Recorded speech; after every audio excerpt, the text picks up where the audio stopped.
everyone is Willie's friend. Yeah. Everyone's Willie's family. Yeah. Just talking about it here, you are now in his family. I mean, that's really his attitude about everything. And so nothing bad ever came out. I mean, there's so much love for this man, and it's all earned. I was making a movie with Woody Harrelson, and we were looking for somebody to do Home on the Range for the movie. And Woody said, "What about Willie?" And gave me his phone number. I called Willie, asked, and he said, "Sure." And that's when I met him, and I've seen him over the years, but I never imagined we'd be doing a documentary about him because he never really wanted a documentary made about it. As you see in the film, Willie is really a one day at a time kind of guy. There's not a lot of planning ahead. And I think he's a super humble guy, and he just never really imagined that, his life should be put on, into a story. We literally heard from Keith Wortman and Mark Rothbaum, people who work with him, that he's requesting a documentary, that he's actually ready to say, "I would like to see a documentary about my life." And so we basically responded with a very loud yes.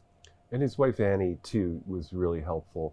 I mean, we were put in this space of trust, but also they shared with us, an archive of footage or a list of friends that could really help us tell the story. So we ended up with over 80 interviews and on-scene images and stills and things like that. So they really gave us the number one thing you hope to stumble upon in a film, which is trust. He's had time to reflect over the pandemic. He's been very careful. He's almost 90 years old.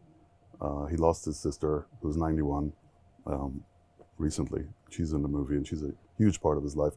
So he believes in a lot of inspiring things, and he is a big reincarnation guy, but he's seeing something right now that makes sense to him, and I think he's very open to a biopic now. The connection he has with his family and the music was so authentic, and he was so excited to share demos with us. For me, I didn't have any experience being in the room with him, and I think that comes across on the film, because in some ways we were hoping the film to have this feeling of a conversation, and it unfolds. I was really excited by discovering how grounded and how accepting he was of us.